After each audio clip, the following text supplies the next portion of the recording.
Melania, the Abbess of Holy Assumption Monastery, Calistoga, California. And it's a joy to have her here. Mother Melania has been the superior at Holy Assumption since 2009, and in 2017 she was made the Abbess. If you want to ask her about what the distinction is there, I'm sure she'd be happy to explain it. She first made her monastic profession in 2003. Before that, she got a master's degree with the Antiochian House of Studies, and then a PhD with Andrew Louth at Durham in patristics. She is the author of 30 children's books on the feasts, on Pascha and the Scripture, and on a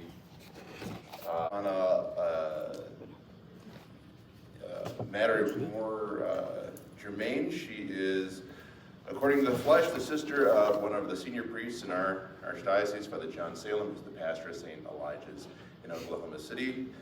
Mother Melania, thank you for being here with us.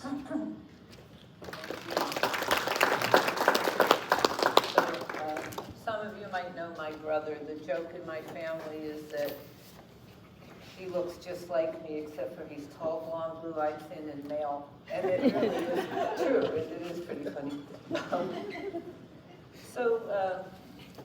This retreat is several little mini retreats. And so some of them are going to overlap. Mother Victoria, who's the Abbess of St. Barbara Monastery, where I came from, she always says that the great thing about being an Orthodox speaker is they can give you any topic and you can talk about anything you want because it all overflows into each other. So I will no doubt be repeating myself here and there. But anyway, so today's talk, the first time I gave this talk was at an Orthodox Christian Fellowship, December meeting. And they had asked me, amongst other things, to talk about the difference between blessedness and happiness. I think it was more like what God says will make us blessed and what the world thinks will make us happy.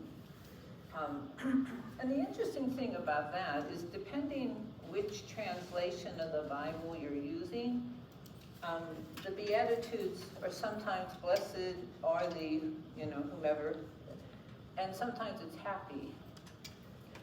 And the word happy is a word that has degraded in meaning over time.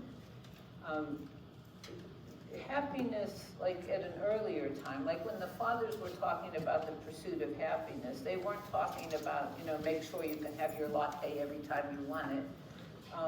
Happiness was more in the Aristotelian sense of like fulfilling your being. And so that's why, a blessed person or a happy person is a person who's being what they're made to be. And so now, happiness does just mean like being in a generally good emotional state most of the time. And the sad thing is the more we try to do that, the less happy we are, both in the most important sense of being who we are made to be, and in the less important sense of, feeling emotionally good most of the time.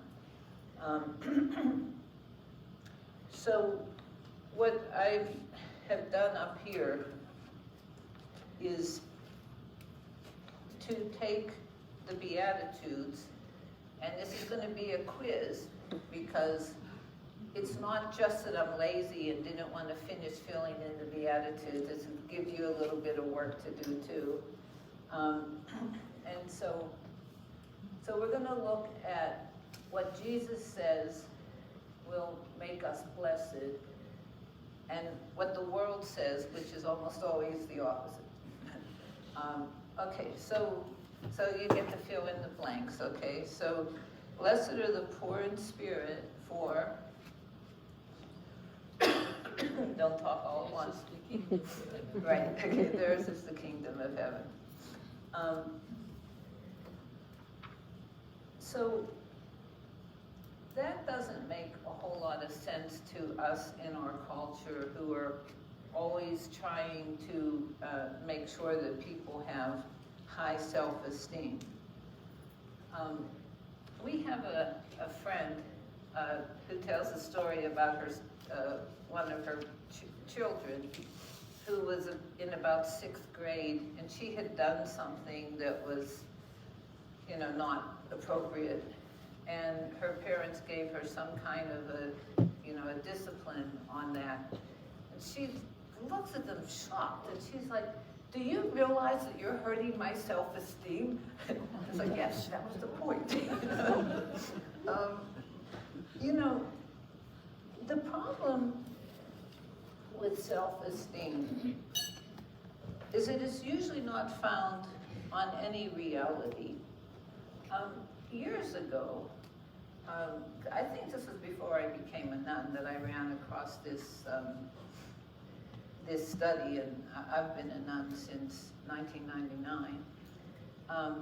But they had done a study where they looked at how people from different developed countries, how the kids were actually doing in certain academic subjects, and how they thought they were doing.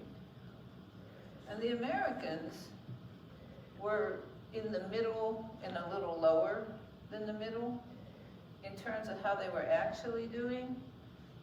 How do you think they were doing in terms of how well they thought they were doing? They were first. And so, and I'm not making fun of the kids. It's like we all have had a part in this. I have no kids, and yet I still had a part in it. I remember being, I studied agronomy before I became a nun, and so I remember being in grad school and like teaching kids who didn't know basic arithmetic and thinking it was funny more than thinking, wait a minute, something's wrong here? Is there something I can do? I just content myself to laugh. So, we all could have done better.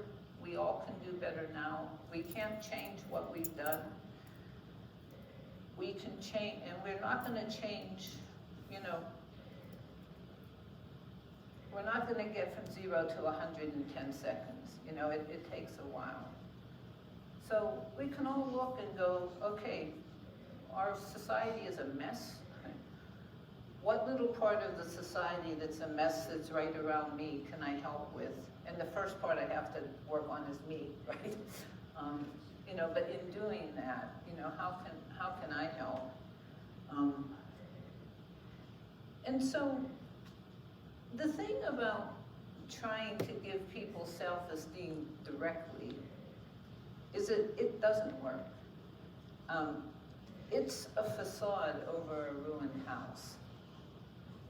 The people that that seem to have the highest self-esteem, like if you scratch them, you see underneath it usually this yawning self-doubt and hatred. But if there really is high self-esteem, like that's even worse. It's like a human being living among monkeys and being proud because they're the chief monkey.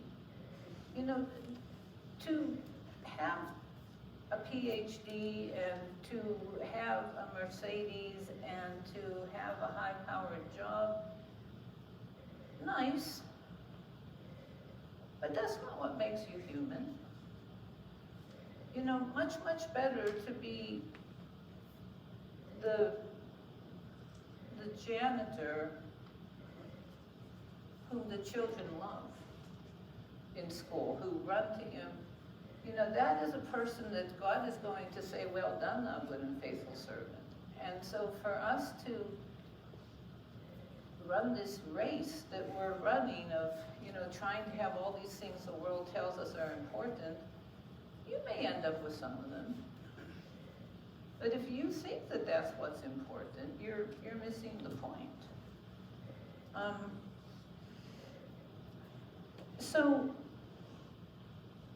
And the other thing too, is that if I do have high self-esteem, there's a fairly good chance that the way I've done that is at the expense of any real concern for anybody else. There's a very famous story in the Ladder of Divine Ascent about this monk who is very, very proud. Actually, I might end up with this story later on, but this,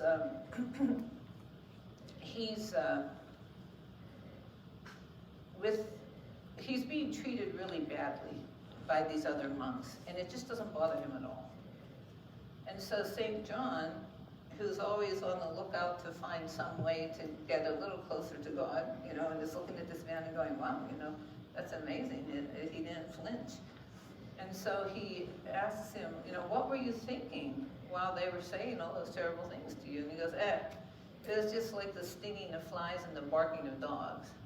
And, for any of you from a Middle Eastern background, there's not a nastier thing you can say about somebody than that they're like a dog, right? That's pretty darn rotten. And so, if your high self-esteem is based on contempt of others, St. John Chrysostom talks about, we're not even human when we're acting like that. And how could we be? Because who is the human? It's Jesus Christ, who dies for those who hate him. So the issue that we're struggling with our children who hate themselves, who hurt themselves, or who hate others and hurt others and whatever, isn't that they don't have enough self-esteem. Because self-esteem is junk food. Low self-esteem means I'm almost starving and the very little bit of food I get is junk. And we all know people who suffer from that, and we may be one of those people who suffers from that ourselves, right? It's like, people haven't said something complimentary to me for 5 whole minutes, and it's like, well, am I worthwhile? Do they know that I'm worthwhile? And so it's like you have this junk food, which is people telling you, oh, you're fine, and however much you get, it's never enough. High self-esteem means I'm overweight from too much junk food, and you get a whole host of problems related to that, right? Just as, and I obviously have my own struggles with that, but, if you eat too much, you end up with certain physical health problems, and if you have too much self-esteem, you end up with a host of spiritual health problems. And so the answer isn't to make sure you have the proper amount of junk food. The answer is to have real food, who is Christ, who came in the manger as food. Because that's what the manger is. The manger is the place where you feed the dumb beasts. And that word, dumb beasts, is aloga. And a particular one would be alagon.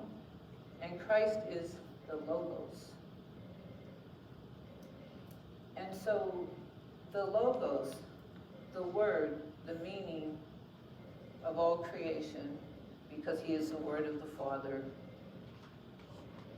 he came to be born in the manger of irrational beast, the aloga, so that he could feed us who have become irrational beasts with himself.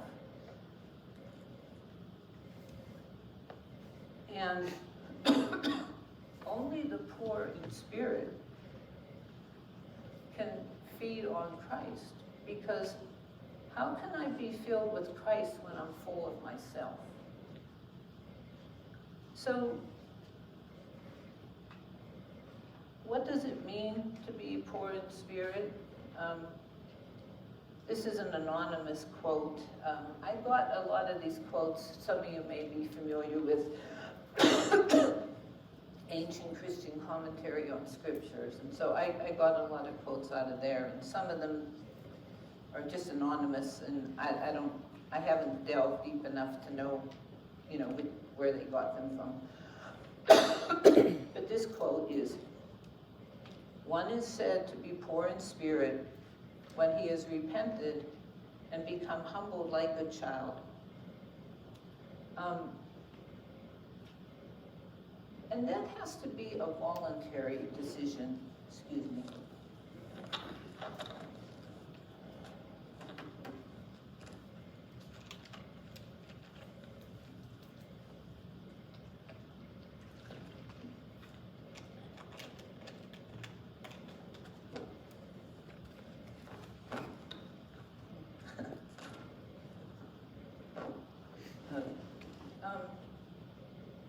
You can't be truly poor in spirit unless you want to be.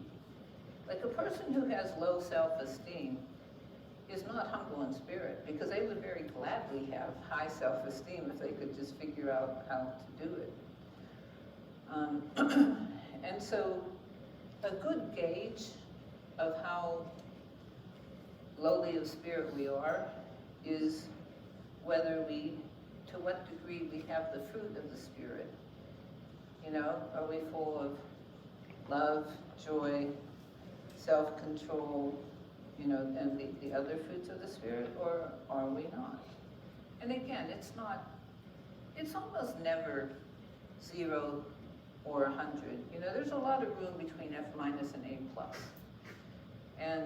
And we get in trouble when we, like people will come up to me and ask something like, "Well, do you think I'm a good Christian?" And I'm like, well, I mean, a yes or no is a great way to go to either pride or despair, right? Or both. And this is an important point, is think about what questions you're asking yourself. Because a lot of times we ask ourselves these questions that are like, they are going to lead to pride or despair. They're too global. It doesn't help me to say, do I have a D+? What helps me is like, what's the next step that I can take so that I can do better in this thing? And so, and again, the general version of this question is the one that I talked about last night, which is, if I did love the Lord my God with all my heart and soul and mind and strength, and my neighbor as myself, what would I do now? Do it. Pay attention to my heart.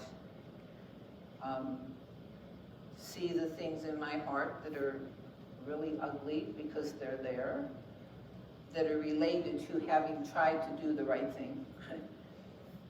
Take it to confession, be humble enough to listen to what my priest says, and then rinse and repeat. So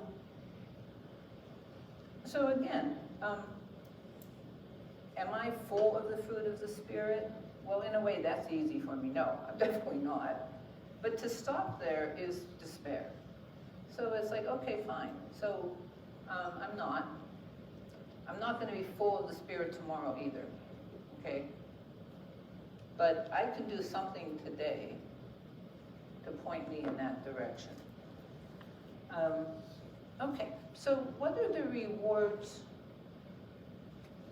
of being poor in spirit, or what are the consequences, perhaps, of the high self-esteem, which I think we've already pretty much talked about.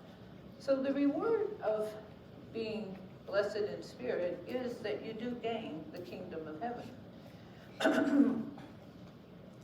The kingdom of heaven is not a place you would want to be unless you actually are poor in spirit.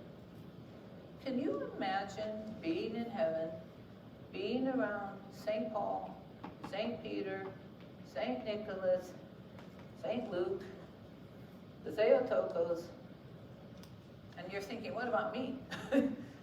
People are noticing me, or, it's because a huge part of being poor in spirit is being about Christ and others, and not being about ourselves. And to the degree that there's still something about me in me, it destroys my relationships. There is a story Mother Victoria told us, shortly after I got to the monastery, about a priest, and I think this was somebody she knew, or somebody she knew. It's a relatively recent story. There was a priest who had this very, very great love for Saint Anna, the mother of the Theotokos. And so he would, every time there was a feast of Saint Anna, he would make sure to celebrate the liturgy.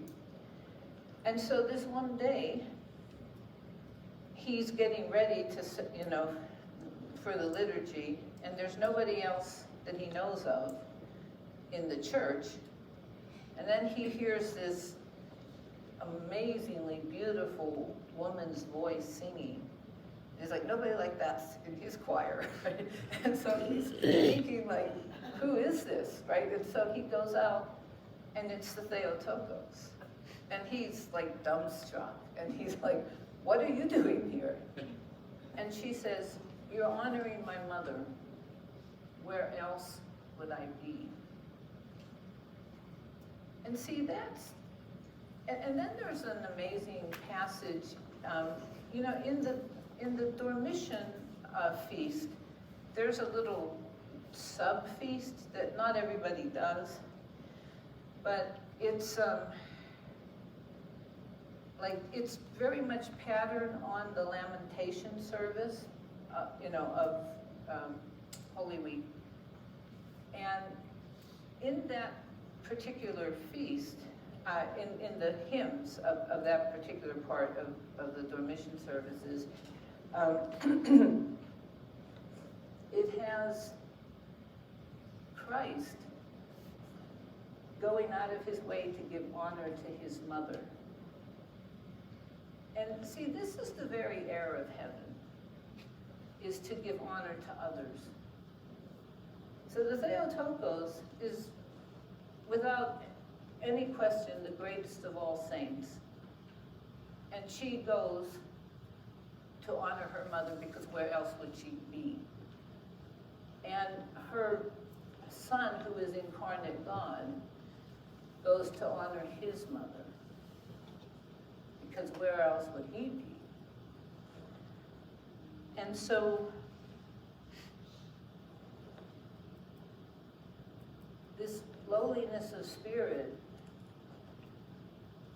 is the absolute bedrock of the life of heaven and the air of the life of heaven. Now, in this world, we also get rewards or positive consequences. I think I might have mentioned Father Nicholas Spire. I mentioned it to some people personally. I don't know if I mentioned his name in general, but he's a good friend of ours who was is a retired priest now from California. But he has this really, really great saying, which is, go low, the devil can't get you there. And sometimes he uses, like if there's a really bad wave, like if you're surfing and there's a really bad wave, it's like you have to go under it. You can't meet it head on. And, to the extent that I'm humble and somebody treats me poorly and I'm thinking like, well, look at all the things I've done that I've gotten away with, you know. It's like, who am I to get upset at this person? You know, do you ever see those B movies, the B Western movies, where there's this guy who gets, who's had lived a really rough life and killed a lot of people, and then he gets hung for the one murder he didn't commit. You know, and I remember being younger and going like, oh, that's so sad and unfair. And it's like, well, yeah, it is, in one sense, but in the other sense, you know, he has not been killed for the many that he did cause. Is this, I'm hearing, Yeah, I'm hearing. do we need help on this?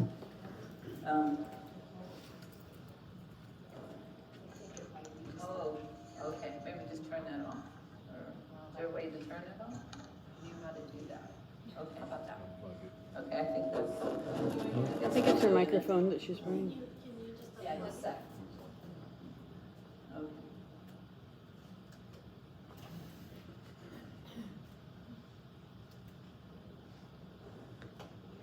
I just thought that was the tonal quality of my voice. But, let's see here. Yeah, but, so, we all have unfair things happen to us in one sense. But if we stop and think about, like, I can't begin to count everything I've done against God, you know. And so, you know, if you happen to be the guy in the B movie who gets killed for the one, gets hung for the one murder he has not committed, that can be healing to his soul. You know, and if I'm humble enough when somebody treats me unjustly to say, like, well, you know, I have wounds in my soul that have not been healed because I've done things that are harmful. And to the degree that I'm not healed, I can't be a very good healing presence for you. And so, just by having that lowliness of spirit, like, I'm going to be in a much better place. And I'm not going to be continuing to be upset with everybody that I think has been unjust to me. And the more I'm like that, usually the less well I can tell if somebody really is being unjust to me. You know, have you ever had that experience where, you know, years later you realize that somebody you thought was being mean was actually really doing their best to help you and you just weren't receiving it? And so without lowliness of spirit, we're just going to be bringing more and more and more of that junk upon ourselves. But with lowliness of spirit, whatever happens, it's like, I mean, seriously, like, we deserve hell, right? I mean, there is a hell that we will go to if we don't repent. So what can you possibly do to me that's going to be as bad as what I have deserved? You know, and yet Christ came to die so that I don't have to go there. You know, and if I'm lowly of spirit, I can take everything that happens as, and this is in a lot of the fathers, and it's very much in John Chrysostom, you know, which is the person who is treating you poorly is your physician. You know, and it's up to you whether you're going to allow that medicine to help you or you're going to make it hurt you. And that doesn't mean, you know, that you might not talk with that person, right? I mean, if it's a close family member, if it's your husband or your wife, or, you know, I'm not saying, you know, don't try to work out the relationship. Certainly try to work out the relationship. But if you can't, that doesn't mean that you have to be miserable. And doesn't mean you have to make them miserable. You know, and you cannot do that by yourself. And you're not going to go from F- to A+ in a day. But you can go from F minus to F, if that's where you are. And bit by bit, you can work up. So, so just to sort of sum that part up, is this, if I truly believe myself to be the least, and I know that God loves me, everything that happens is more than I deserve, and therefore it's a reason to be thankful. Okay, I spent a whole lot of time on the first one, so you can feel free to stop me anytime if you want, but we will certainly be open for questions at the end also. Okay, so blessed are those who mourn, for they shall be comforted. In our world, we want to do everything we can to keep from mourning, right? We want to avoid pain. We want to have fun. There are probably multi-billion-dollar industries that are put together so that we can have fun. But the problem is, there's no real joy that is possible until we begin to deal with our sickness. Have you ever seen little kids with like 50 Christmas presents and they're bored before they're at the end of taking the paper off? The reason is that you're trying to fill a need with something that can't fill it.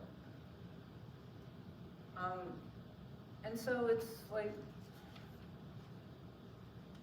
maybe this thing will be the great thing, and maybe that thing will be the great thing. And it never will. It never can.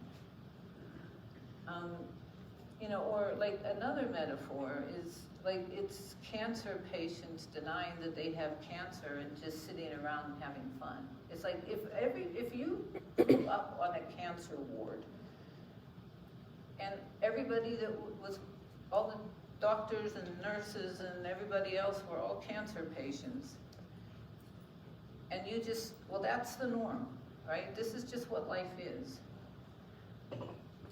And so I'm just going to have fun, and I can get to the point where I'm not even pretending cancer doesn't exist because I don't know. I don't know that that's not what life is meant to be.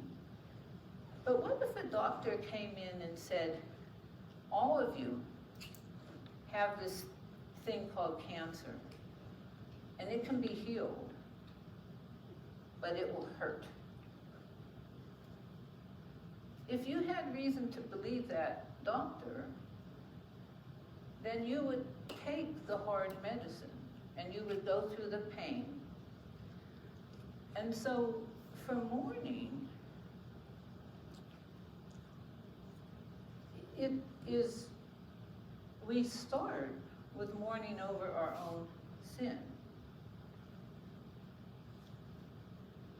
And that again is like, the cancer patient who comes to grips with, I have cancer, I can't heal it by myself.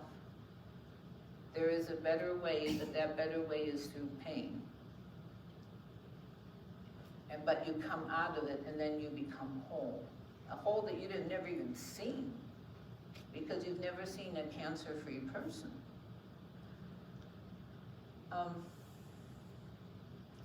And so, like another way of looking at that is, it's like cleaning a wound. Have you ever had, a wound where it was like you didn't bother to clean it well enough and you put a bandage over it and it was just getting worse, right? And then it's, and then at some point you have to rip the bandage off and you have to scrub it. And that hurts, But you're never going to get any better if you don't do that. And we're never going to be in right relationship with God and with the rest of the world until we clean our own wounds. And part of cleaning our own wounds is like facing up to the fact that we have caused wounds to others too. And it hurts, but there's a joy attached to it. That's the joy of getting well. You know, if you've ever had any kind of a disease where, like, it gets better gradually, right? And you're doing the things you need to do, and you're getting a little better and a little better. Like, that's so, like, yay. You know, there's, you know, and to see ourselves getting healed of the worst of all diseases, the disease of sin that separates us from God and from proper relationship to each other, is a very great joy. Now, there's also mourning for the sins of the world. And, you know, the saints they'll do that to the point where they'll actually take on the sins of the world. There was a story, I think it was Saint Paisios, the Athonite, that somebody was telling him about this couple in Athens that had gotten a divorce. And he says, God forgive me. And they're like, God forgive you? You don't know them. They're in Athens. You're on Athos. Well, what are you talking about? and he said, well, if I were holier, maybe I could have done something to help. Now, that's high-level holiness, right? I mean, for me, if somebody told me that there's somebody getting a divorce in Athens,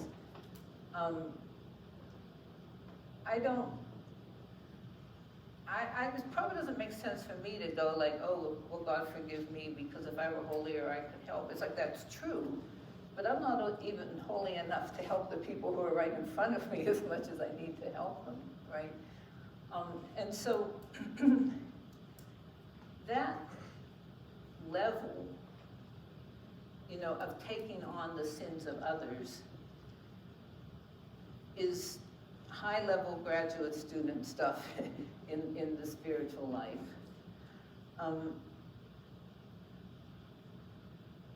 Because it's not about self-hatred, which, you know, I unfortunately know a few people who do that in a very sick way, right? Do you know people like that? It's like something wrong happens and they go, it's all my fault. Well, if you can go, it's all my fault,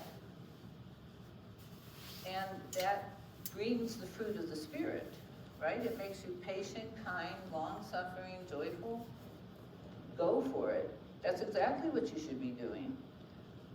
But if you're going, it's all my fault, because I'm horrible, and because God hates me, that is not a proper kind of mourning. And if you're in that place, you know, you probably need to take a deep breath and, you know, stop, and it's like, okay, I'm feeling this way. I'm feeling like everything's my fault, but not in a good way. You know, and then part of what I was talking about yesterday is to get to the lies that we have bought into that make us feel that way. And then, you know, when we can find those, to just offer ourselves up to God, and then offer the other people who are involved, offer them up to God also.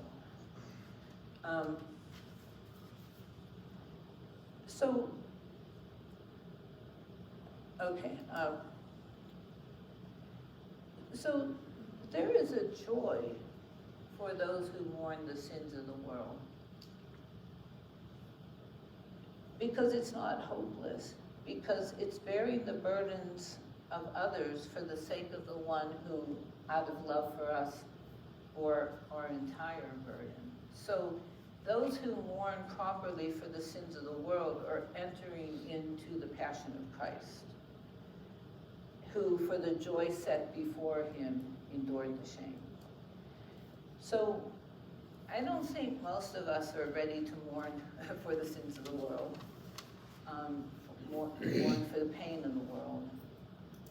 But I think we can all start by, what am I doing that is causing pain to the people I love the most? Give that question to God and sit with it. And if you're really asking it, it's gonna hurt. But that's the beginning of healing, and that is a really good thing. So the consequences of mourning is that we will be comforted. And the comfort is God himself.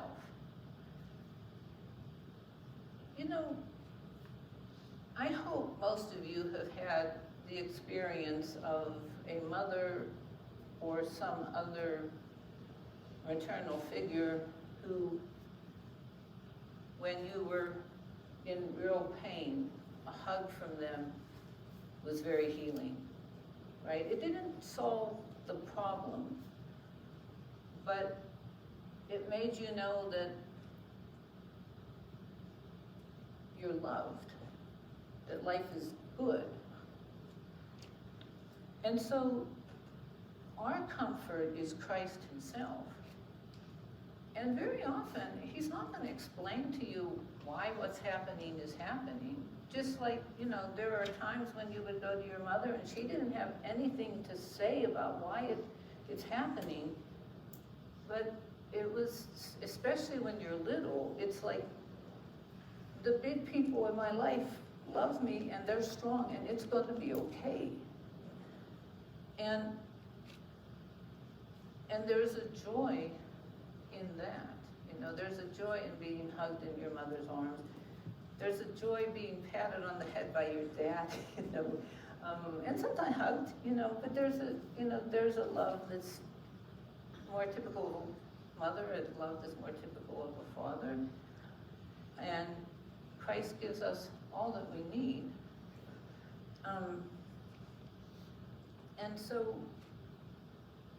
And then the comfort of being in right relationship with God again, and as much as possible being in right relationship with the people around us.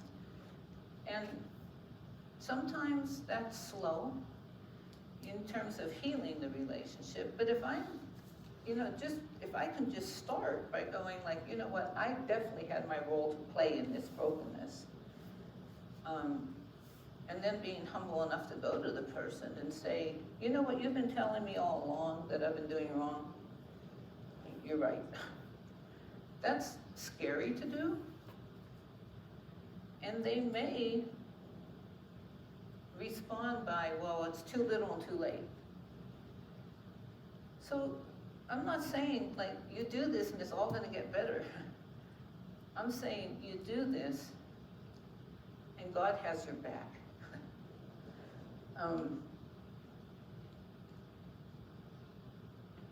But if I refuse to admit my sins, I can't be comforted. I can be drugged into a stupor. I can be drugged into like a ridiculously ecstatic state. But I can't be truly comforted because only the healing of my wounds is the only thing that will comfort me because it's the real problem. And we live in a culture where, we are either running ourselves frenetically looking for happiness, or we are in a stupor of despair because we don't know we're sick. But if we will mourn and start with right where we are, with how am I hurting the people I love the most, then that is a very, very, very good start of healing. Okay. Blessed are the meek, for They shall inherit the earth. They shall inherit the earth. Okay. We are not particularly interested in our culture of being meek. You're like, there are classes on how to be assertive, right? And they talk about, like there's passive, there's assertive, and there's aggressive. And so they give you lessons on how to be assertive. But I have found that a lot of the people I know who think they're being assertive are just being aggressive. They found a polite name for it. And the question is, if I'm going to be assertive, I need to ask myself, what is it I'm asserting? And if I'm asserting anything other than the kingdom of God, is it really worth doing? I'm going to talk about a caveat there, but I also want to talk about the other, I didn't write it down there, but I wrote it down with the merciful, so I'll deal with that later, the stand up for yourself. And I'll get to that down below. But so again, like the obvious answer in one way is, if I'm asserting anything other than the kingdom of God, is it really worth doing? The obvious answer in one way is, well, no, obviously not. But sometimes, you do have to start where you are. And so if you are in a relationship where you are feeling run over by another person that you love or trying to love or think you ought to love or whatever, and you can't truly be like just accepting it for the kingdom of God, and the way you can tell that is, what kind of fruit am I experiencing? Am I experiencing humility and love and compassion for that person and joy? Or am I feeling like lots of anger, lots of depression, worthlessness, And so if that's where I'm at, then it doesn't make sense to just go, okay, I'm not going to assert myself at all, because it's like you're losing yourself, and you're losing your ability to really love, and I'm not going to tell you, okay, so if that happens, you do X, because life is messy, and what you do is going to depend on who you are, who that person is, what kind of water has gone under the bridge, how you're feeling that day. These are the things you need to talk to your spiritual father about, or some wise, like a wise older woman or a wise older man, somebody who's been through the wars a bit and knows, practically what to do. And so I just want to be clear about that. There's the high road, and most of us aren't ready for the high road on everything. Sometimes there's some things we can take the high road, and there are some things like we take the high road as far as we can, and then we need to go down to the low road. But whichever road we're taking, it has to be traveled with humility, or it's going to mess up big time. So the problem with being assertive, again, is like, what am I asserting? Where is it leading me?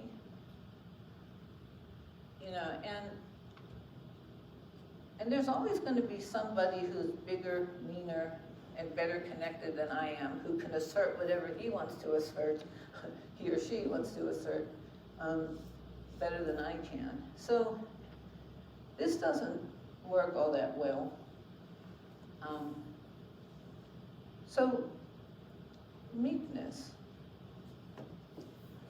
This is another word that has, it's essentially lost its meaning. You know, to us, it means something like mousy, unwilling and unable to, well, stand up for yourself, let alone stand up for what's right, okay? That's not what meekness is. One quote here is, "The meek are those who are more content to endure an offense than to commit one."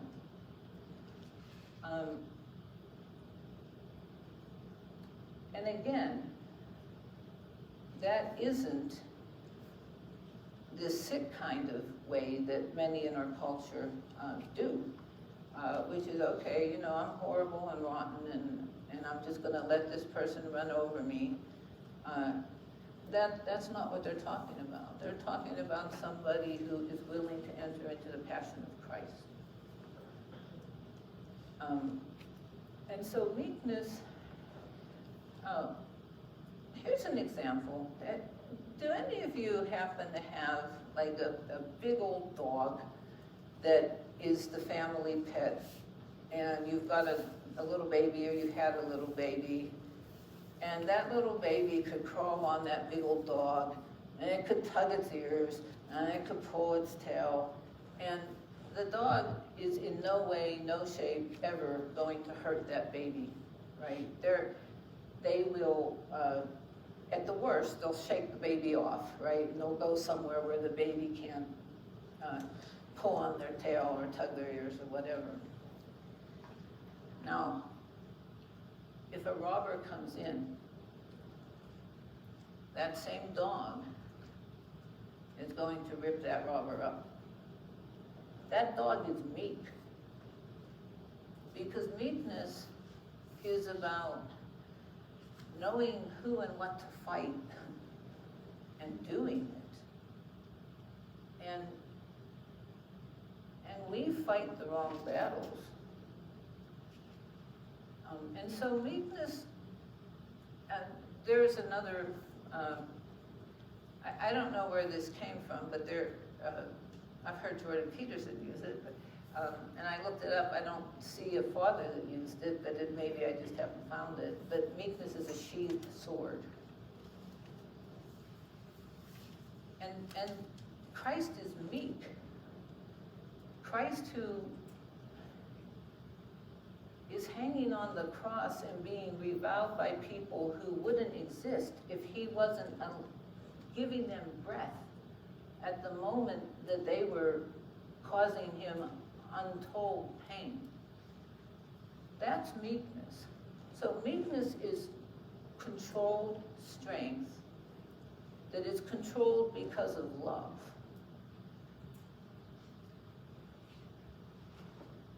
And so the meek will inherit the earth. They'll inherit the earth to come, because we'll become kings and queens again. The way Adam and Eve were created, what they were created to be, and what they lost because of pride. And what they lost because of pride is restored by the humility of the new Adam, Christ, and the new Eve, the Theotokos.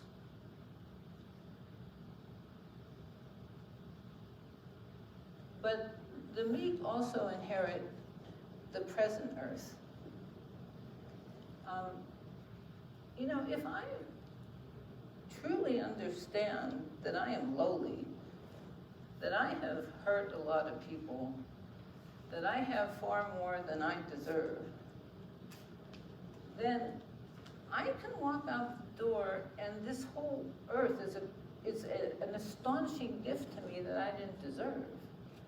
It's like, you know, this morning, you know, I was looking out the window and seeing the snow on the branches, and I live in Calistoga, where last year we had a tiny dusting, which was the first time since the 1940s that they've had snow in town, in Calistoga. They do have some on the mountains. But anyway, you know, that's a gift from God. we have enough air to breathe right now. That's a gift from God. We have, you know, this beautiful church that was built with the love and the labor of so many people. That's a gift from God. And you can inherit the earth when you're not trying to grab the earth. But when you try to grab the earth, it belongs to God, not to you. And in the end, you can't have it. Not because he doesn't want you to have it, because the very air and ground of heaven is humility. And so as long as I'm trying to grab, I can't have. Okay. Blessed are those who hunger and thirst after righteousness, for they shall be filled. So the world says, eat, drink, and be merry, for tomorrow ye die.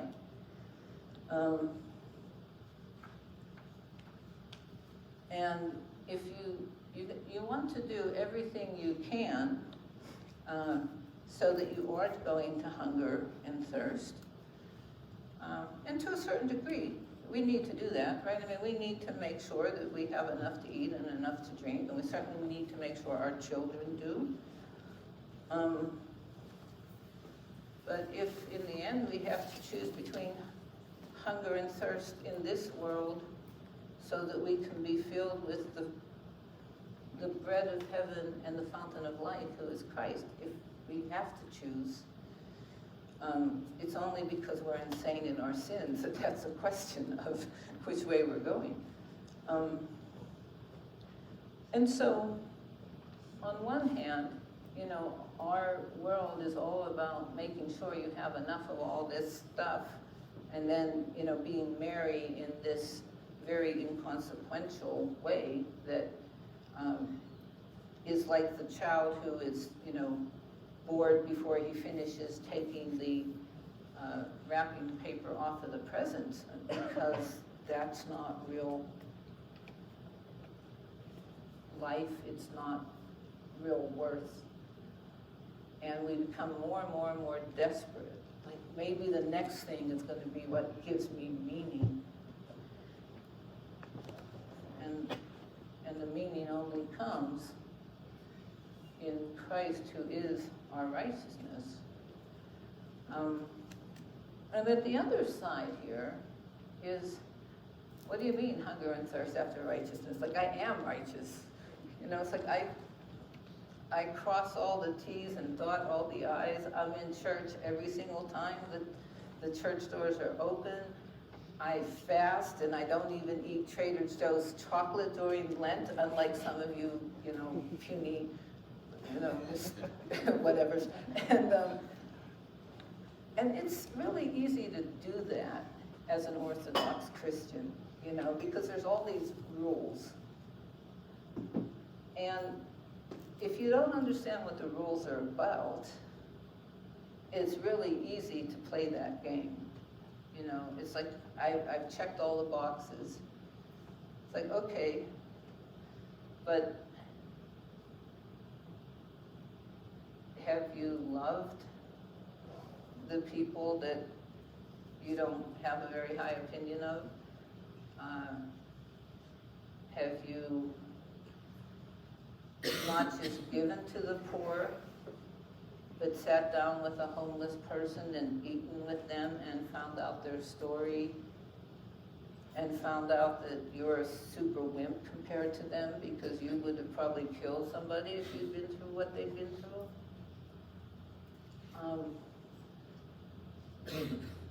You know, the closer you get to God, the more you realize how far away you are. You know, in a different metaphor, you know, like the brighter the light in your house, the more you see what's in disarray, right? The more you see the dust that's over here, and, you know, the little roach that's coming out from here, there, and about. And the closer we get to God, you know, it's like, it's an infinite journey into the heart of God. And so the more you try to go forth in that journey, the more you're like, have I really started? So what does it mean to hunger and thirst after righteousness then? Well, it's to desire God's righteousness. So to hunger and thirst for righteousness is to desire God's righteousness alone. Also, and to do nothing else but to think of righteousness and search for it. But you have to keep in mind that's not like it's not like this, what word am I looking for? It's not an abstract idea. The righteousness, any real virtue is God living in us. So like if I have joy, it's the joyous God living in me. If I have humility, it's the humble Christ living in me. And so if I have righteousness, it's because the righteous God is living within me.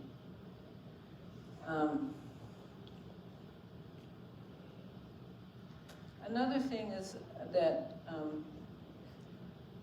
St. John Chrysostom says, the thirst for righteousness produces true wealth, which does not fear poverty or tremble at hunger. The reason we get so upset about not having the things of this earth is that we don't very much have the things of heaven.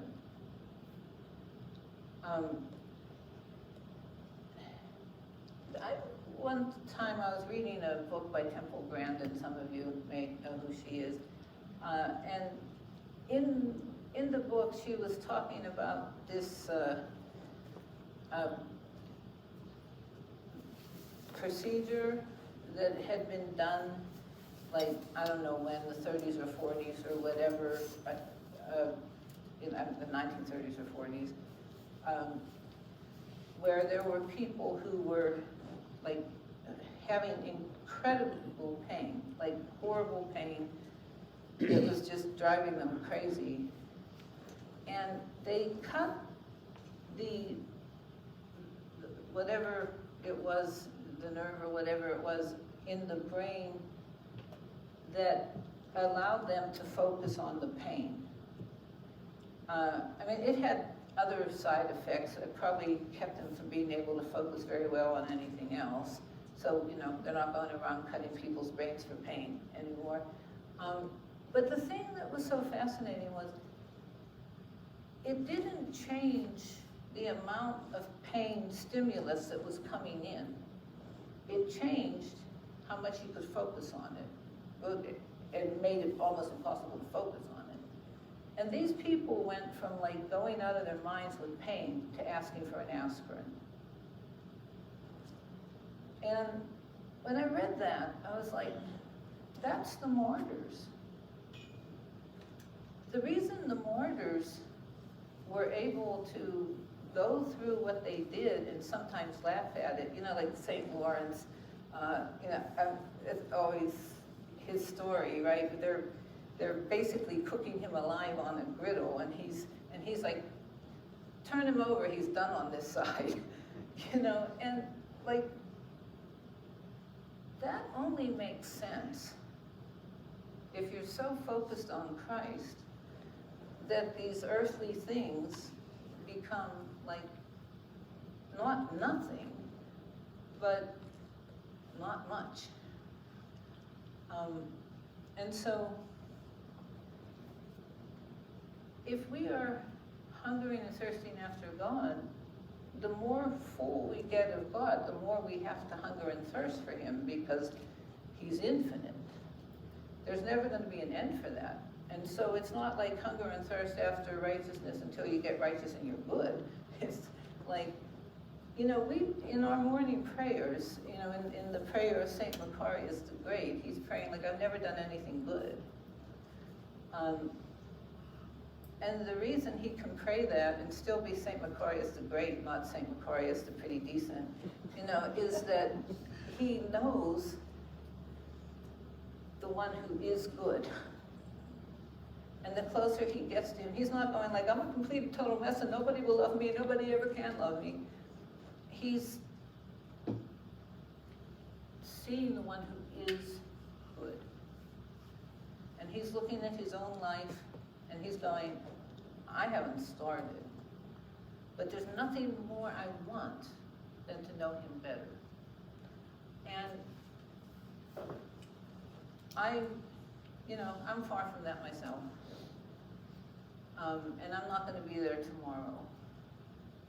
But I can take a small step in the right direction today, and another small step tomorrow, and another small step the next day. Some of you can take giant leaps. Most of us can. Talk to your priest, because most of us are either too easy or too hard on ourselves at any given thing, right? I mean, there are some things where you're trying so hard and the priest might just say, just take a deep breath and, leave this for now. And then there may be something that you just sort of passingly mention in confession that you don't think is any big deal. And the priest may go like, no, wait a minute, let's talk this one over. And so we can move in the right direction, but we need guidance into often which way I need to go, and should I give this one a break? Should I be trying harder on this one?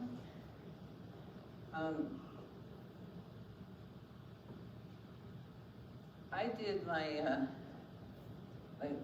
studies in theology on what the fathers, and then particularly St. John Chrysostom, had to say about mental illness and demonic possession. And I don't want to get into all that except to say that it's far less serious to be mentally ill or even demon-possessed in the classical way than it is to be totally possessed by my passions. Because, if you're possessed by a demon and the demon is doing horrible things to you, it's like you don't like that. But when I'm possessed by my greed, by my pride, it's like I'm shaking hands with the devil. And then that's serious stuff. And so the fathers in general had a lot of compassion for the mentally ill and the demon-possessed. And not as much compassion for those of us who are, members of the church board and looking down our noses at everybody else.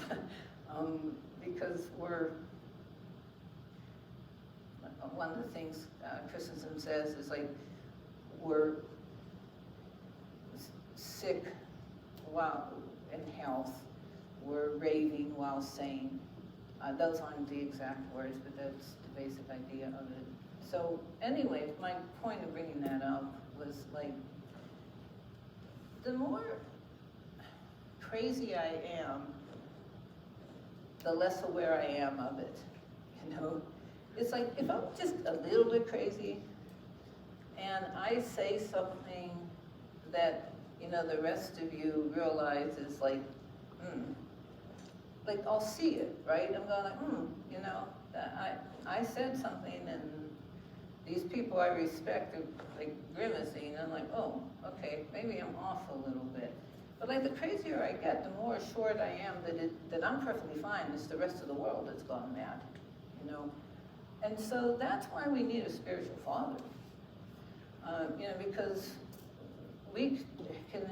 we almost all have, sins that we don't think are any big thing, but everyone around us, knows that they're big things. And so that's why we need to lay this out to our spiritual father. Or, in some cases, like, an older woman or an older man that, we respect for their love of God and love of neighbor. So the reward is to be filled. If we keep hungering and thirsting, we will keep being filled, and it will be with God himself. And so in heaven, that will be, an infinite, I don't even want to use the word process, because I don't know how to talk about things in heaven. But we will infinitely be hungering and thirsting and filled with God himself. And to the degree we do that, in this world, we're not going to be consumed by desire. It's like you give up the need to have a bunch of different Tonka trucks when you get a real truck. At least I think so. I don't know. Maybe some people still doing their Tonka trucks when they're 50 or 60. I don't know. But but the toy representations of what's real, if we hang on to them, we can never really get what is real. And so the more that we know God, the more these things that just seemed so important to us are like, it's nice. But not nearly as important as loving God and loving my neighbor. Okay. Blessed are the merciful, for they shall obtain mercy. Okay. Some years ago, I ran across this great word called slacktivism. I found it on Snopes, whatever you think of Snopes. But anyway, one of their categories of like something that, if you wanted to know if something was real or whatever, it wasn't just, yes or no. So slacktivism is like activism that doesn't cost you anything. So like, for example, you get those emails, it's like, click this button and help end world hunger. And it's like, okay, man, I clicked that button and, I helped in my little way to end world hunger. And so it's wanting to do good without pain, without effort, without love and care. Okay, that's what slacktivism is like. And so it's like, sure, be merciful, as long as it doesn't hurt too much. And if it does hurt too much, we have all kinds of ways to justify not doing it. Now, there are times when continually being merciful in the gentle way is harmful. So it's like anytime I give a talk, there's always like but, right? It's like, yes, this is this, but. And so if I forget some of the buts, go ahead and raise your hand and say, well, what about this? And it's like, it's almost always like, yeah, you're right, that's in there. And so sometimes the merciful thing is to take the hard line. But one of the things I learned from Mother Victoria, and her elder Dimitri, would give this teaching, and I don't remember the exact way he said it, but the way I remember it for myself is, if you're not a saint, err on the side of kindness. And so I keep erring on the side of kindness till I'm pretty sure that there's no error. Until it's like, I've tried this, I've been merciful, I've checked my own heart to see, am I contemptuous? Are they not accepting my mercy because it isn't really God's mercy? So you have to look at your own self, because way too often, the reason people will not accept mercy, let alone correction, mercy in a way that makes them change, is because we judge. And I was talking about that yesterday, and it's a thing I'm, seeing more and more in my own life of how, what bad effects it has. When I judge other people because they're not making the progress I think they should make, like I know anything. So our culture says, yeah, mercy's fine, you just don't want it to hurt too much. We're all for giving money and sounding our trumpet, or better yet, if we can pull it off, get somebody else to sound our trumpet while we look humbly on, right? It's like, someone says, oh, so-and-so did this great deed, and you're like, oh, well, they're not really that great, but inside, I'm going like, oh, cool, they noticed, and I don't have to be the one who said, hey, did you see what a wonderful person I am? So, then another thing, and again, this gets back to the standing up for yourself.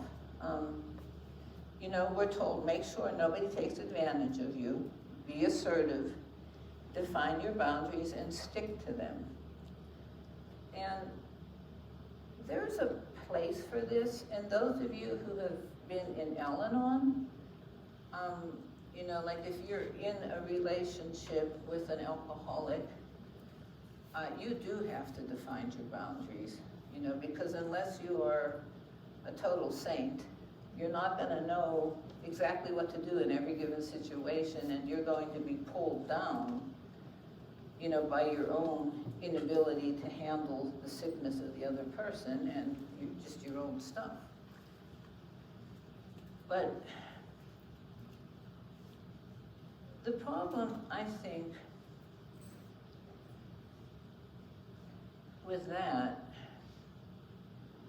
is that then my boundaries, it's like I become closed in, and I become about me.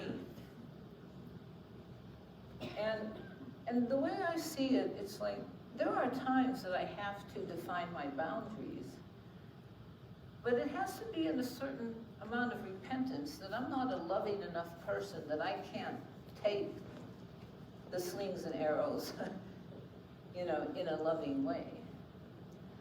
And so, if I can define my boundaries with humility, going like, this is where I am right now. It's like I can't, like I know women who they're there every time the church door is open, and they, wash the bathrooms and mop the floors and, and do whatever. But they're a wreck. And they need to have the humility to go to the priest and say, like, you know what, whenever I do this, I just get so mad because I'm thinking of all the other people who aren't doing it. And, I feel unappreciated and whatever and whatever.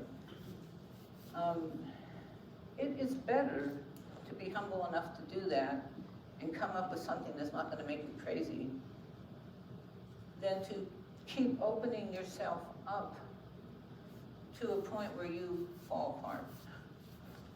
But what we want instead is to open ourselves up to God so that we can become bigger and bigger, and so that we can take on the sins of others, well, first take on our own, admit to our own, but then become big enough that we can take on the sins of others in a way that is healing. And, most of us aren't anywhere near wise enough to do that. And so, if we could, if we approach that kind of thing, not like, these are my boundaries, these are my rights, back off. But if we come to it instead of like, I'm just becoming a miserable, rotten, nasty person because I'm trying to do what's beyond my power right now. So forgive me, and I need to scale back. That's humble. And that has somewhere good it can go. the other, I'm not against Al-Anon at all. I hope I'm not sounding like I am. I'm just saying anything in this world that isn't first and foremost about loving God and loving neighbor is gonna turn bad. It can't help but do so. Okay. So,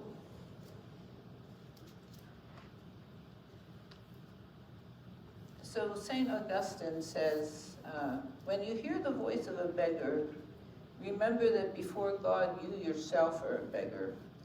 As you treat that beggar, so God will treat his.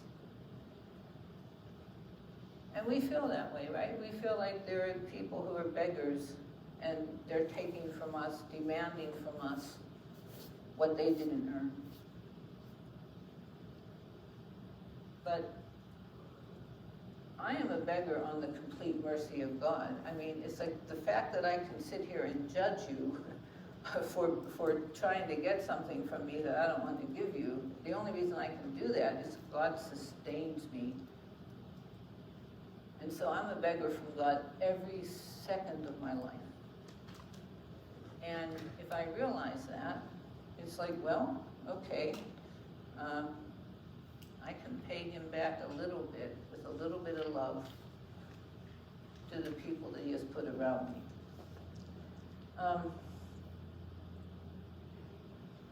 St. John Chrysostom says that if we don't show mercy, we aren't human.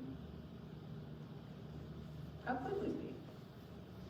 How could we be human if the man, is Jesus Christ, who hangs on the cross for those that he is keeping alive and abusing him? And if that is the one who shows us what humanity is, and I can't be merciful to a person who's just a bit annoying, I'm not fully human. So again, now that can sound very much like am I human? Well, in that way, no.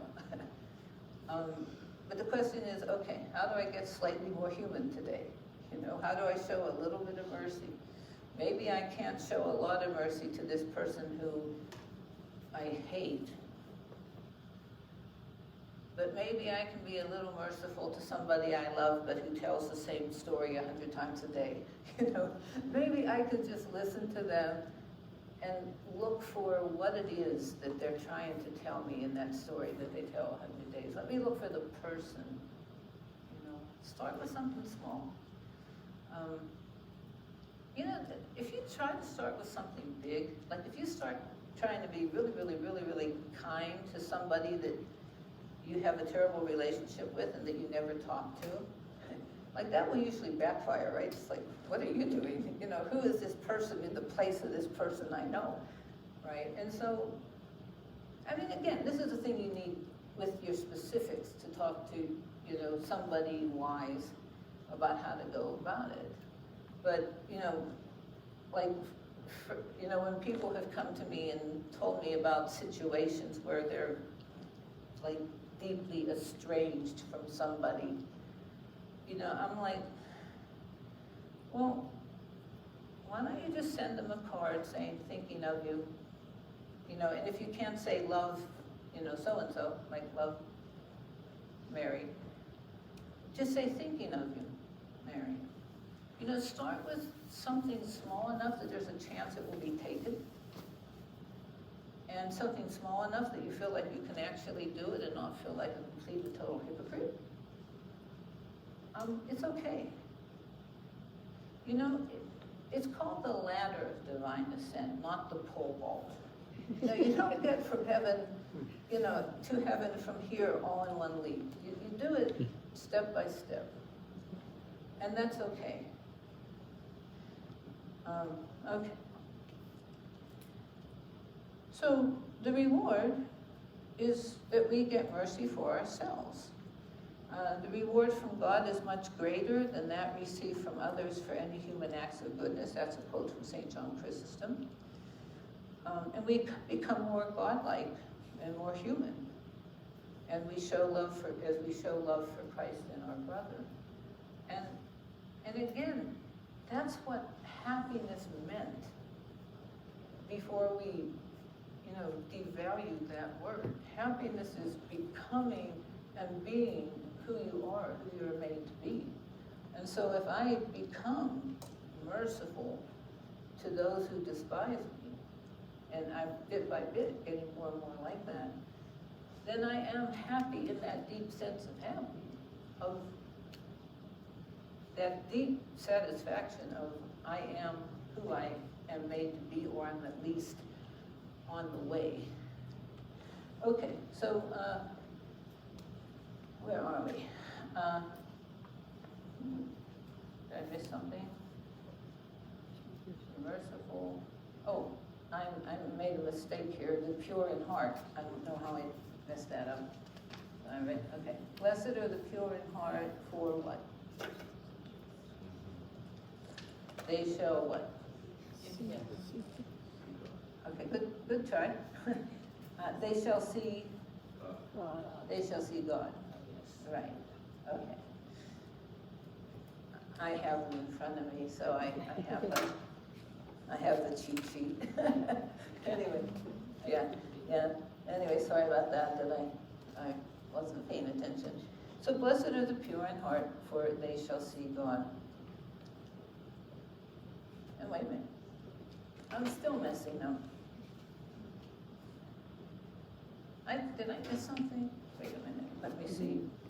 I think I missed something. Let me go to the end. Okay, the meek, hunger and thirst, merciful, the pure in heart. Yeah, that's right. The pure in heart. Sorry. Brain freeze.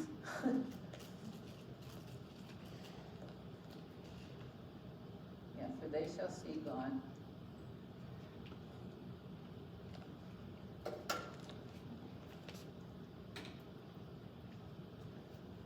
Okay. So what the world says about purity is like, what?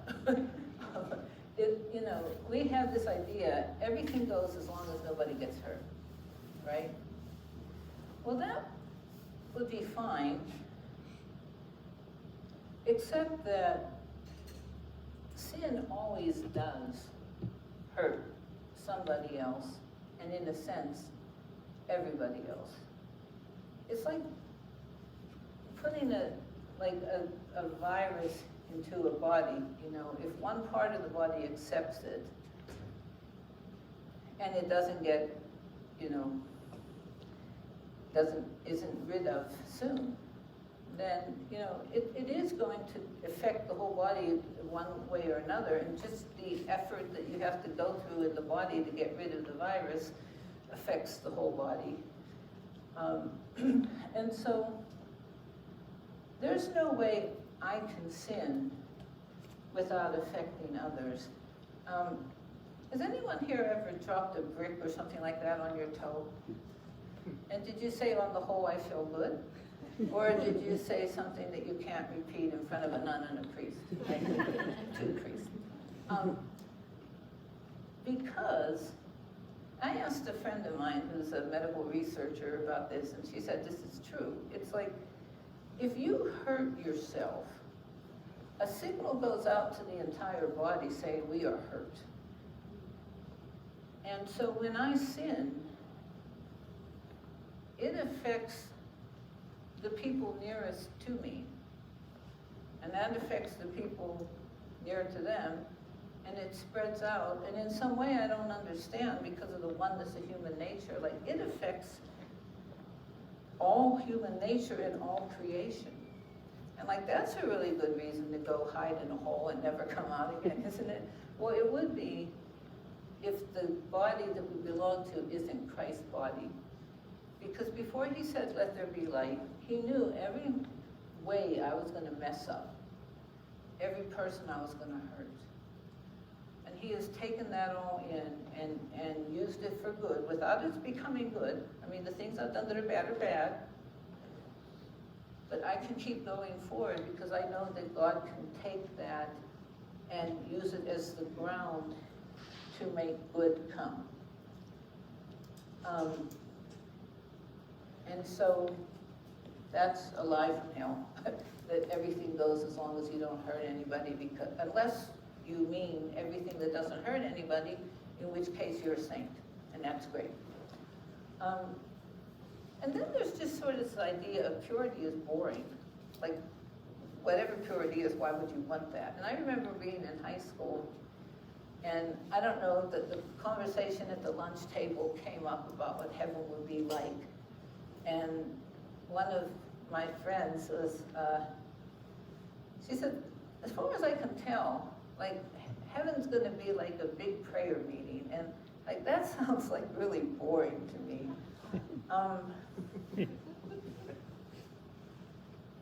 But you know, we're bored by all the fun we have anyway. I mean, all these things that we think are going to make life exciting, at best, they keep the terror of knowing that we aren't what we're meant to be. At best, they keep that at bay. But at worst, we just fall into this place, well, I mean, if in terms of how it feels, you just fall into this place of like everything's meaningless and useless. St. Augustine says, unless your heart is pure, you will not be permitted to see what cannot be seen, unless your heart be pure. Nothing can satisfy one who would not be satisfied with God. And so, what purity really is like saying no to the things that are going to keep us from loving God and loving our neighbor. So purity in a marriage is going to look different than purity, you know, for a monastic. But it isn't, you know, I was talking about this last night in terms of, like, when people ask, what is such and such a sin? You know, Father Nicholas Beyer again, he worked with the youth for many, many, many years. And when they would ask him, is such and such a sin? He, instead of answering yes or no, what he would often do instead is say, do you think it's wise? Because when I'm asking, is such and such a sin, I know that what I really mean by that is, can I get away with this? That's not pure. It may be the best I can do, you know. Sometimes it's like, sometimes the reason I don't do something, you know, is like, I mean, it's the lowest reason, which is like, if I keep doing this, I'm gonna go to hell. You know, and if that's the best motivation I have, use it. All right? But then there are other things that I have better motivations for. You know, it's like, if I do this thing, it will help other people, you know, and it will help me.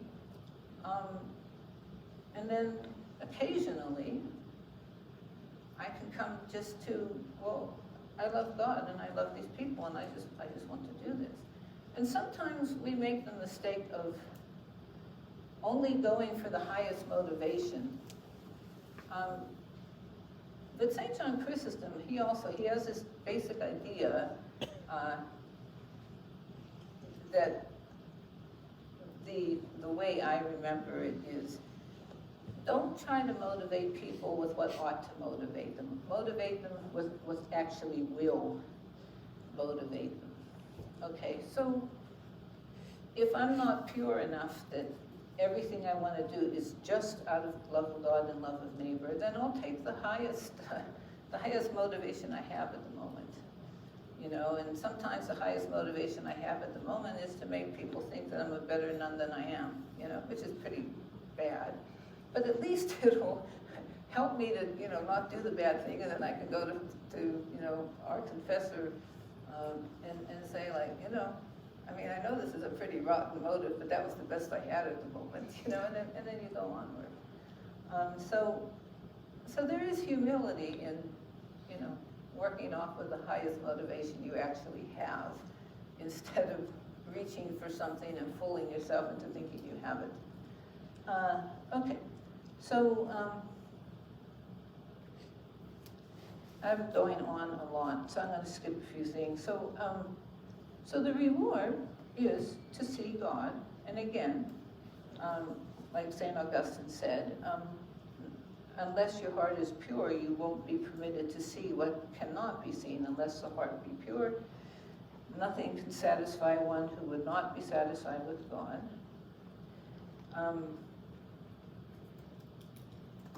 Our sinfulness keeps us from seeing God, and to a degree that is a mercy from God, because holiness and unholiness don't mix. And so the more we begin to see God, the more we're like, yeah, I want to get rid of this thing that's keeping me from seeing him that well, and I want to get rid of this thing that's keeping me from loving the people that he died for. And so the purity is about love. It's not about a set of rules. We need the sets of rules because we're too blind to know without them where we're going wrong. But it's not about the rules. And so, if we're pure in heart, we will be totally satisfied because we're satisfied with God. And what else matters. Okay, so blessed are the peacemakers, for they shall be called the children of God. Okay, so I think the world does much the same with this, in one sense, as the merciful. It's slacktivist about it. It's like, sure, make peace, but not if it's going to, cause you trouble. Not if you're going to have to change your life, change your way of being. Or, and this is a big one in our culture, right? Toleration, right? Tolerate everything. And now it's not only tolerate, but celebrate, right? I mean, we've gotten into crazy places in our culture where we see young people tearing their bodies apart trying to be men who are women and women who are men. And we tolerate that, and then we're told to celebrate it. And we do it because we don't want to hurt people, or we're scared.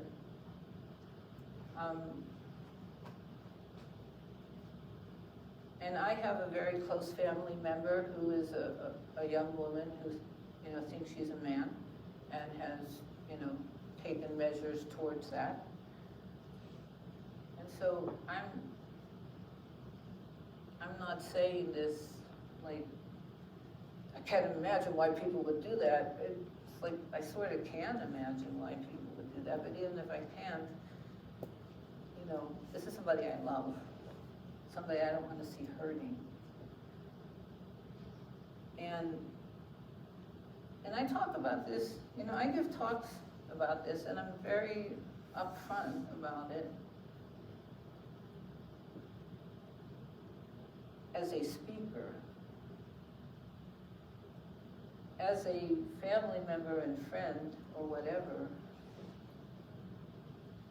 I'm still waiting for the opportunity to have that discussion. Because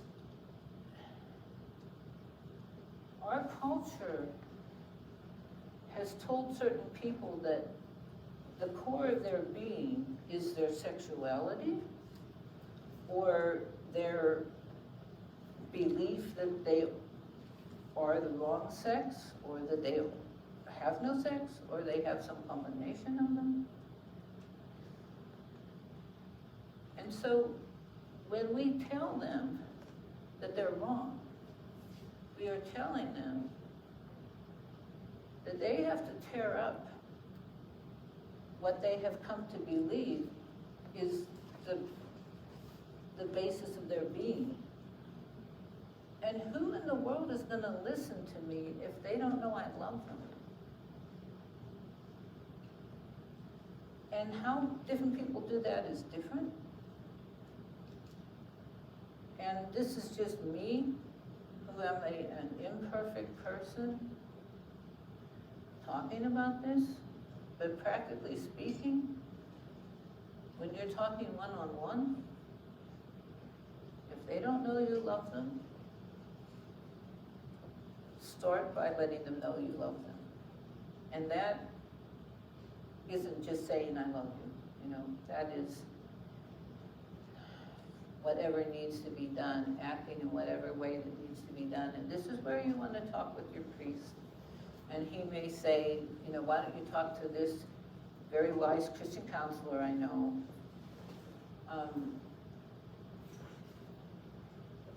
And pray and never give up. There are people, and I know one or two, who have started that process and then turned back. And no matter what you've done to yourself, you can repent and become a saint. And who knows who the saints of our time are going to be, the great saints of our time, It can be somebody who has been pushing all this stuff that has been harmful, who comes and sees that and repents. It could be the leader of Hamas, who repents and comes to Christ. We don't know. And so we should never give up. Praying for the world, praying for, anybody. If you're reading the news and you're hearing about someone and you're going like, I can't believe this person's such a, whatever, fill in the blank. Either stop reading the news, which is probably a good idea anyway, or pray and pray and pray and pray for that person, because you don't know who's going to become the great saint of our time. And if you keep judging others, it's not going to be you. So, anyway. And so, we're getting back to, peace then. We can't tolerate everything, because that doesn't bring real peace. Because peace has to be peace with God first. Because happiness, real blessedness, has to be being who I actually am. Doing the things that the person who I am would do. And so if we tolerate everything, we are making it impossible for people to have real peace. But again, how you handle that is going to be different than somebody else, how they handle it. And most of you aren't called to, I assume most of you aren't called to a public platform where you're talking about these things. But I can pretty much guarantee you that you all have somebody you love who, has bought into one of these radically false beliefs. Talk to your priest, talk to somebody wise who knows how to do something about it, who can give you some guidance for, how to open up a bridge to that person so that you can talk with them. And pray and pray and pray and never give up hope. Okay. So, let's see here.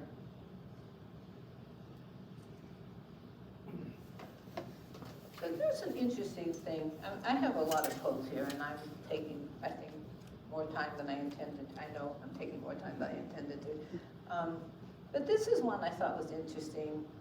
It's like, peacemakers are those who guard the peace of the church under the unity of the apostolic teaching. That is by Chromatius, and then St. Cyril of Alexandria says, the peacemaker is one who demonstrates the harmony of the scripture. Others only see a contradiction. And I'm reading those and going like, well, that's a stretch. You know, it's like, why are you going there? But you know why? It's, again, because of what happiness really means. It's becoming who we are. And if we don't know the God who made us, we can't possibly have true peace. And so the reward is to be called the children of God. And to be a child of somebody, like there was an idiom in, like, well, a son of, and I think a child of also, it was an idiom that meant, like, you're like that thing, right? Like if you're a son of peace, you embody peace. And so if we're children of God, we embody him. You know, we become like him, we're in full union with him. And we have peace in ourselves no matter what's going on around us, because we are focusing on Christ. He is the core of our being and life. And so, you know, whatever's, our culture is in a serious mess right now. And we're either going to come to our senses and be in better shape than we've been in a long, long time, or we're going to fall apart. And there's almost certainly going to be more falling apart before we come to our senses if we do. But, you know, martyrs weren't living in easy times, were they? You know, and they had peace, and they had joy, because they were focused on God, and these things that seem so overwhelming to us were not that big. And so whatever happens, we can get a little closer to God and a little closer to God, and then when the big, huge things happen, you know, it's not like, okay, I got myself in good enough condition that I'm able to handle this. No, never, ever am I ever going to be able to get myself in condition to handle martyrdom. You know, I can't even handle a bad headache. You know, so what makes me think I'm going to be able to handle martyrdom? But if I keep listening to God, I'm going to at least get myself in the habit of listening to him when something catastrophic happens, and allowing him to fill me, you know, with his grace. And, you know, this might be the end times, just like every time before this might have been the end times, you know. I don't particularly think it is. It might be. And then all the more be faithful and be there for other people at the end. But more likely, no. And then let God heal you. Let God make you more and more the person he meant you to be. And then you can be there to help snatch up some people who want to love God too. You know, I talk a lot with young people, and I am at the same time deeply saddened and deeply hopeful.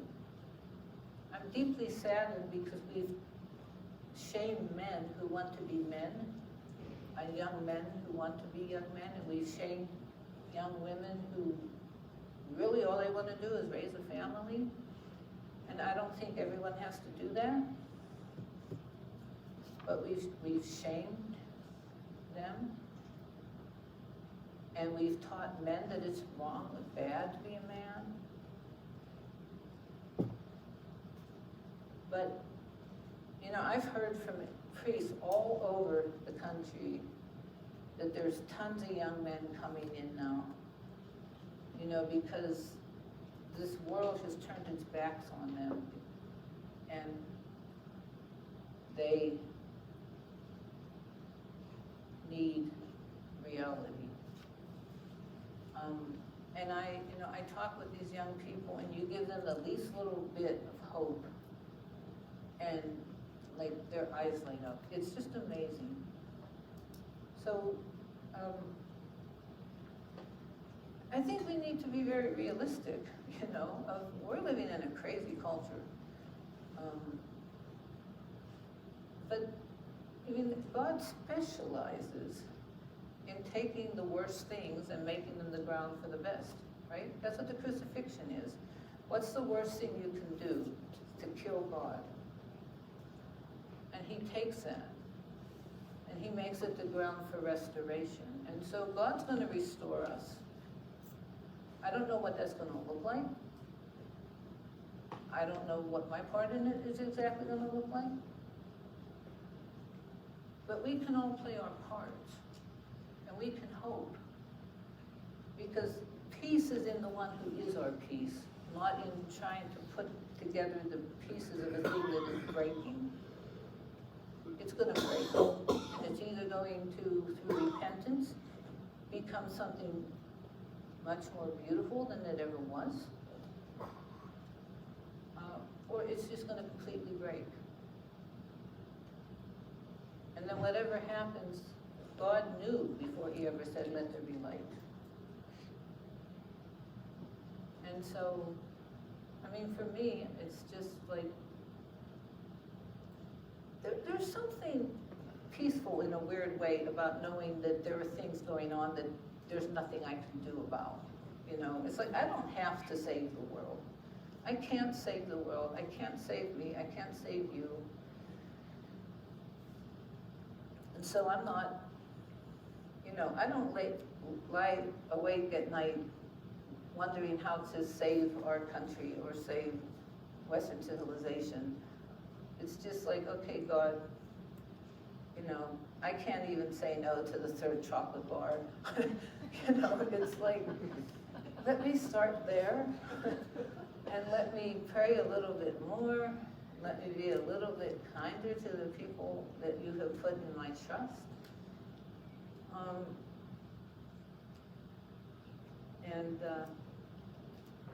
You're the one who's going to have to give me strength to do that, let alone the strength to undergo whatever might happen or might not. So it's, you know, it's this peace in the eye of the storm, right? And it's a real thing. And we can have that. Okay. So, so the last one is two together, really. So it's blessed are ye, what? Blessed are they which are persecuted for righteousness' sake, for theirs is the kingdom of heaven. So it's more or less finishes where it starts, right? But it goes on as part of this, then, blessed are you when men shall revile you and persecute you and say all manner of evil against you falsely for my sake. Rejoice and be exceedingly glad, for great is your reward in heaven. For so persecuted they the prophets which were before you. So the world is like, you know, that's the last thing you want, right? You need to avoid persecution at all cost. And if it does happen, it shows that God's not keeping up his side of the bargain. One he never made with you, by the way. But, you know, we're like, if we just do this, you know, God will make my life nice and easy and peaceful. It's like, there is no saint whose story went, you know, Saint so-and-so was born, grew up, had a nice, peaceful life, and then died, right? There is no life of a saint like that. And if we want to get anywhere near saintliness, we need to understand that there's going to be pain and persecution of some sort or another.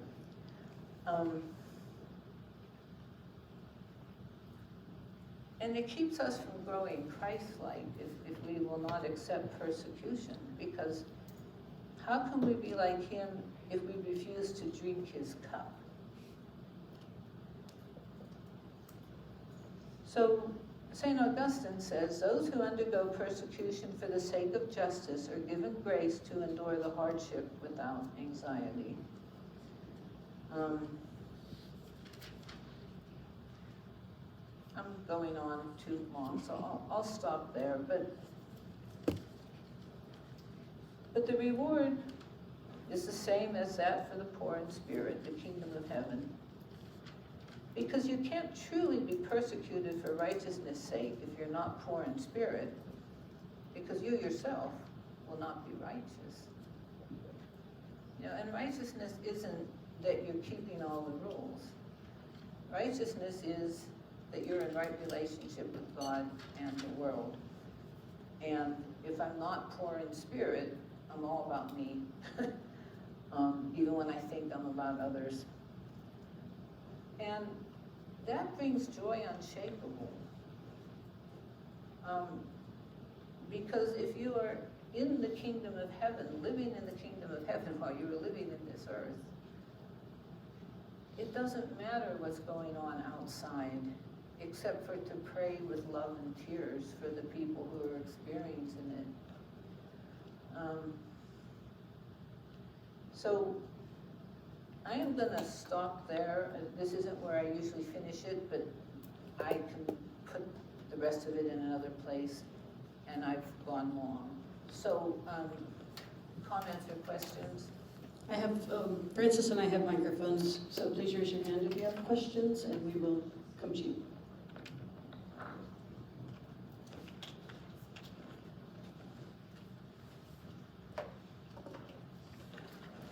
No questions?